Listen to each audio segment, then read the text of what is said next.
sur ce plateau de Sport Magazine, nous parlions des favorites, des outsiders, des équipes encore qui pourraient créer la surprise dans cette Coupe d'Afrique des Nations qui se déroule en Égypte.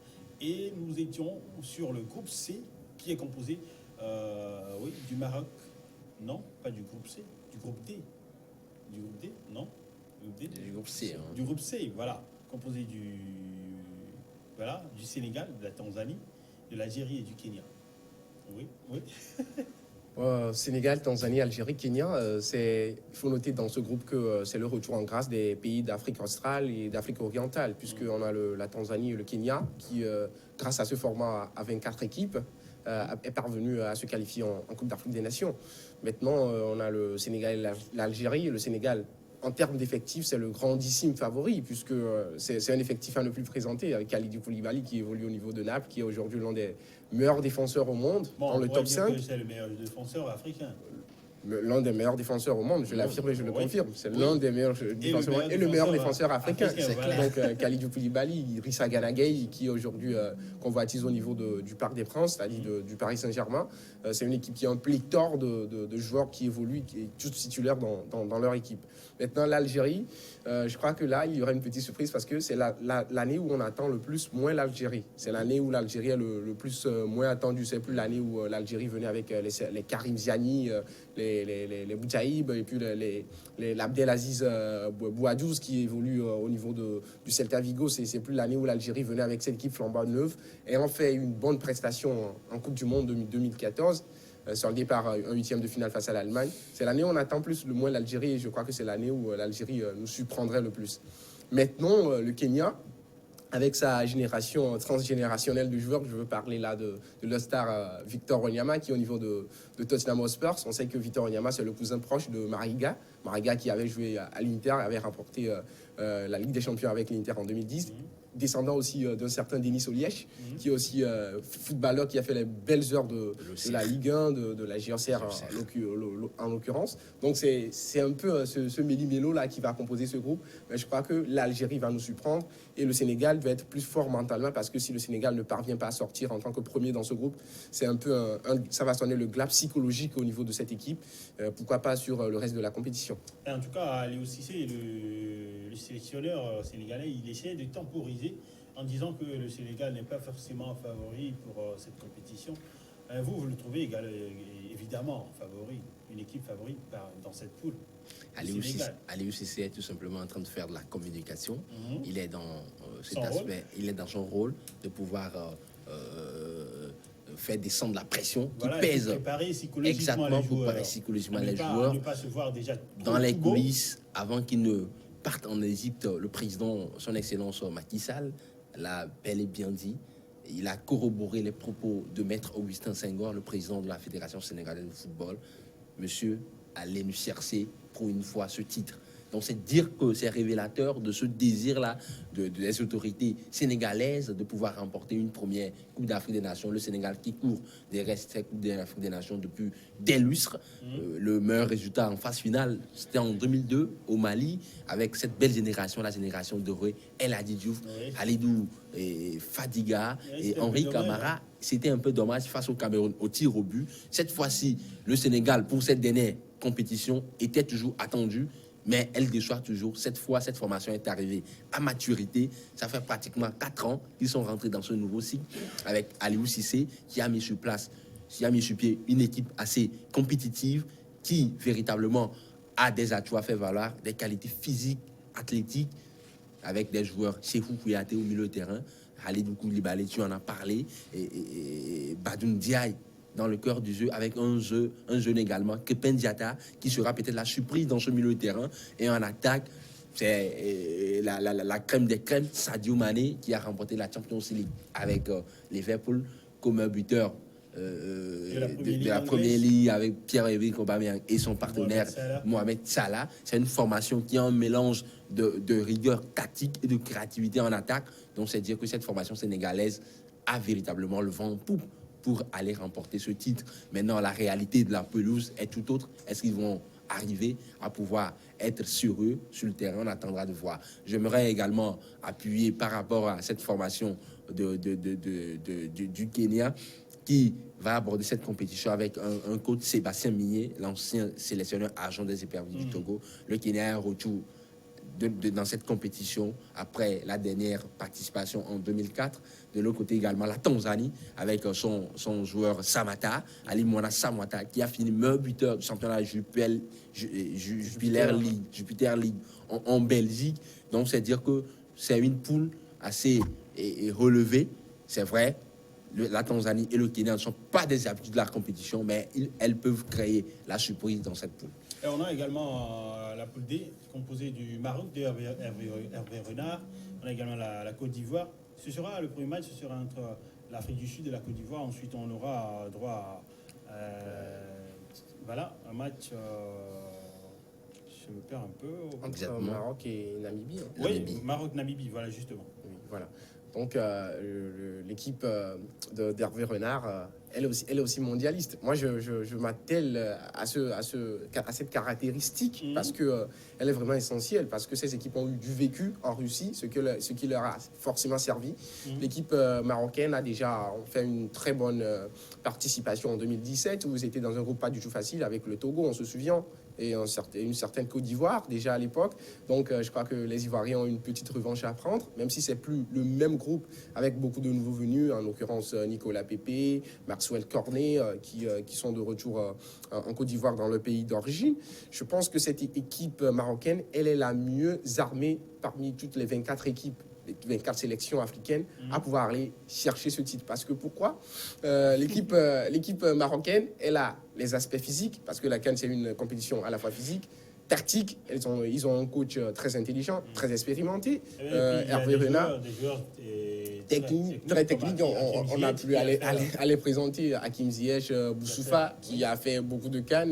On l'avait vu lors de la CAN de 2017, qui était le Xavi de ce milieu de terrain, Boussoufa. Et puis en attaque, maintenant, depuis, on cherche des attaquants, mais maintenant, on essaie de jouer entre les deux qui sont là.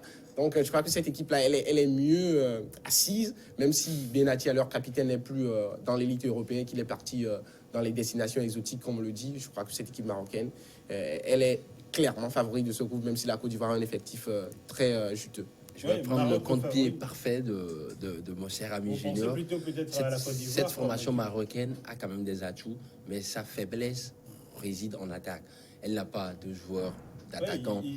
Exactement. Cette formation peine à trouver l'artificier qui peut finir les actions. C'est vrai, on a de la technicité, de la créativité, balle au pied au milieu de terrain avec Hakim Ziyech, avec Boussoufa, mais il faut des joueurs capables de pouvoir mettre des buts en Coupe du Monde. On l'a vu, leur péché mignon se résidait à ce niveau-là.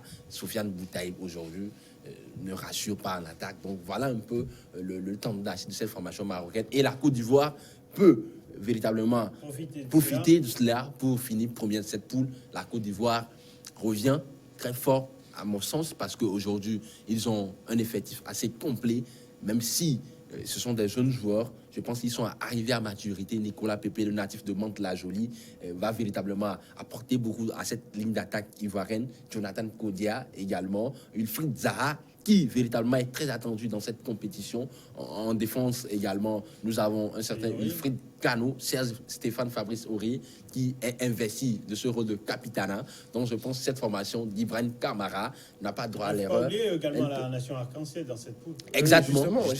Juste pour aller très rapidement sur l'équipe marocaine, elle est un peu à l'image de l'équipe algérienne qui n'arrive pas à trouver un attaquant, un artificier comme il dit. Même s'il y a Bounédia aujourd'hui qu'on a vu à Lomé qui a été étincelant, et Boutaï, vous avez parlé de Boutaï, mais l'évolution de cette équipe marocaine, c'est que Hervé Renard l'a pris en 2017 et elle a fait progresser ses joueurs. En 2017, il n'y avait pas Hakim Ziyech à la Coupe d'Afrique des Nations, et Hervé Renard a affirmé sur les antennes de BeIN que c'était clairement une erreur de sa part de ne pas prendre Hakim Ziyech. Et Hakim Ziyech, il a évolué au niveau de la finition, de sa capacité à conclure en Champions League, mais notamment aussi en Europe divisée, aux Pays-Bas.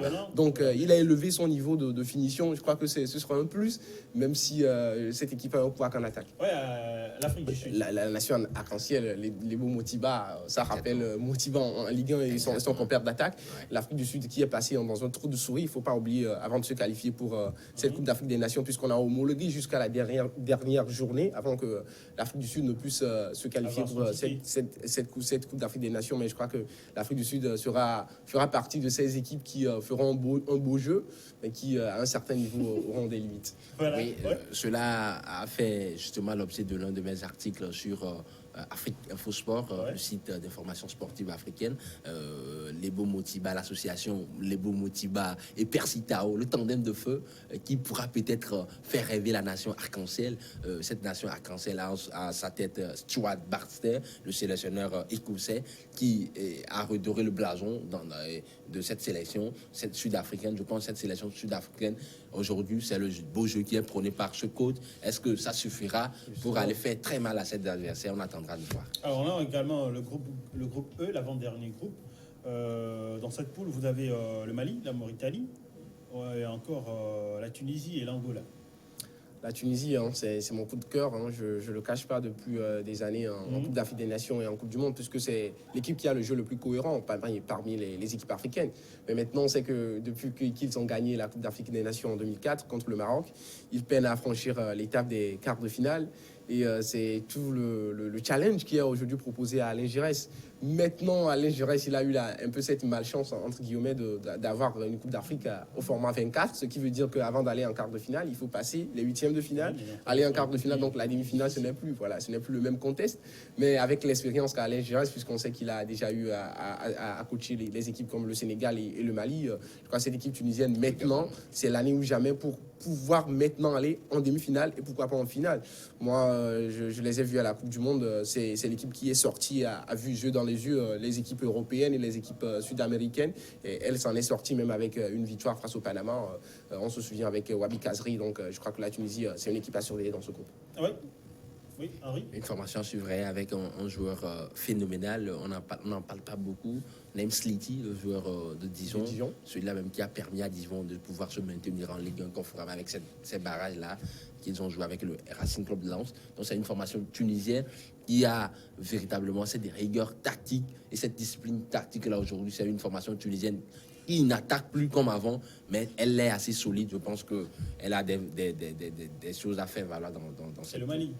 Le Mali, c'est avec Mohamed Magashouba, le sélectionneur national, c'est un local d'ailleurs, qui est en train de faire un très bon travail, c'est vrai. Le Mali est à la croisée du chemin avec cette sélection-là qui doit arriver à maturité. Nous avons des jeunes joueurs, les Moussa Mariga, les Abdoulaye Diaby. Qui est bien... qui a fait une très belle Ligue des Champions. Exactement. Nous avons Diadi Samasekou de Leipzig en Allemagne. Donc c'est une formation malienne qui est assez cohérente, même si aujourd'hui le football malien et le championnat n'a pas encore démarré. C'est une équipe qui s'appuie sur certains jeunes, notamment ceux qui ont fait le mondial des juniors et également d'autres jeunes qui... des binationaux. Exactement, des binationaux qui sont aujourd'hui en Europe, Mariga, Abdoulaye Diaby et autres. C'est une formation malienne également qui véritablement est à respecter dans cette poule. Oui, on va aborder le dernier carré, le dernier groupe, j'allais dire, et parler du Cameroun, de la Guinée-Bissau, du Ghana et du Bénin. Deux pays qui ne sont pas loin l'un de l'autre. C'est vrai qu'il y a le Togo qui sépare le Ghana et le Bénin, mais ils vont s'affronter en match d'entrée. Le Cameroun, on parle du champion d'Afrique en titre. Et quand on parle du champion d'Afrique en titre, il faut se respecter. Mais je crois que cette équipe camerounaise, avec tout le respect que j'ai pour les Camerounais, et la fédération camerounaise ne sait pas se faire respecter. Puisqu'il y a de cela 24 heures, Henri peut le confirmer, l'équipe camerounaise avait des problèmes avant de partir de l'aéroport de Yaoundé. Réclamation de primes, dit-on. Et on connaît en amont ce qui s'est passé avec cette équipe camerounaise. C'est vrai que les fédérations... Et la fédération, surtout la fédération camerounaise, qui a eu un retard dans la construction des stades, ce qui fait qu'aujourd'hui, on est du côté de l'Égypte. Il faut quand même, à un certain moment, savoir prendre ses responsabilités. on parle du champion d'Afrique. Imaginez que le champion d'Europe ait ses problèmes. Donc, je crois que pour un champion d'Afrique, c'est pas assez relié. Déjà, psychologiquement, les joueurs ils sont pas bien préparés pour pouvoir attaquer cette rencontre. Pour un champion d'Afrique, c'est pas une image assez reluisante pour un début de compétition. Non, de ce côté, sur le terrain, je crois que c'est une équipe qui a de la matière avec Eric Choupo-Moting qui, même si il n'est pas assez titulaire au niveau du Paris Saint-Germain, c'est une équipe qui arrive avec un nouveau visage. Déjà que Andorra n'est plus titulaire et que c'est le gardien de la GRC Amsterdam, Onana, qui est aujourd'hui titulaire, avec une direction très néerlandaise, Clarence Seedorf et Patrick Kluivert. On n'aura plus des anciens qui ont gagné la Coupe du Monde il y a 2 ans. Donc c'est toute une nouvelle étoffe. Ouais, les Tuckers ne seront plus là. Fois, on a l'impression que Clarence Seedorf, il est dans... On sent qu'il a quand même une bonne équipe, mais qui ne s'attend pas à grand-chose. Il vise plus le long terme, qu'il s'attend à ce que ces joueurs puissent arriver à maturité, qu'ils puissent se connaître. Et voilà, peut-être sur une autre compétition, une autre campagne, pouvoir faire de la... C'est-à-dire qu'il est sur le long terme. C'est-à-dire qu'il est sur le long terme. Mais croyez-moi, cette sélection camerounaise a de l'ambition. Le Cameroun, rappelons l'historiographie de cette sélection, c'est une grande sélection de la Djou. 5 Coupes d'Afrique des Nations. Le Cameroun reste toujours le Cameroun. C'est vrai qu'il a écarté les Moukandjou et autres.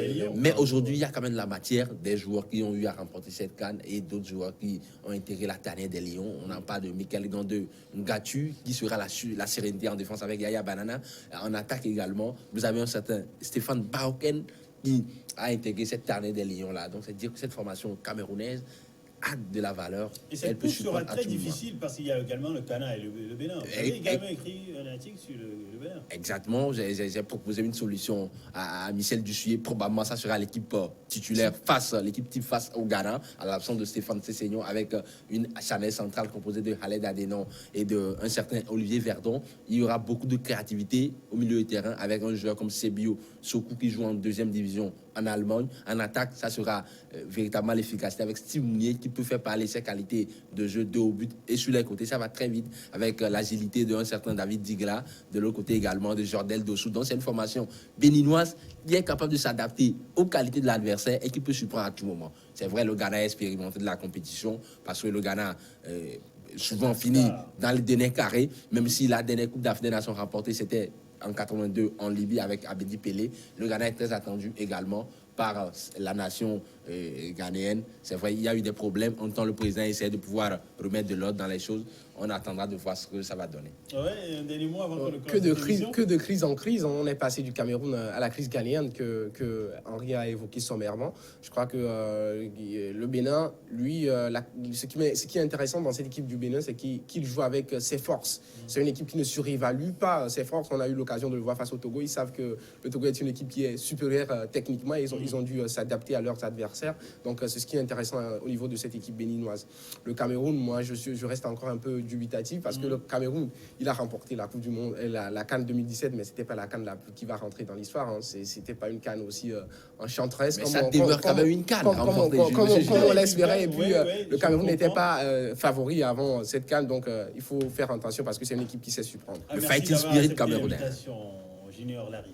Merci beaucoup Helmut et je crois que je serai encore très honoré de venir partager ce plateau avec si Dieu nous le permet, il y aura Henri, de prochaines fois évidemment. Henri, merci d'avoir accepté. Merci. Je sais que avec Junior, la tradition va se perpétuer parce que il demeure une crème également. Des crèmes. Ouais, exactement. Alors, j'espère que nos téléspectateurs ont eu la dose d'informations par rapport à cette Coupe d'Afrique des Nations qui se déroule au pays de Mohamed Salah, au pays des pharaons, en Égypte. En revenant dans cette émission tous les jours pour parler, donner des commentaires, des analyses d'après-match sur toutes les rencontres, sans exception. En tout cas, merci à vous, le cher téléspectateur, pour votre intérêt à cette émission et d'être resté en notre compagnie. Bonne suite de nos programmes sur Union d'Info.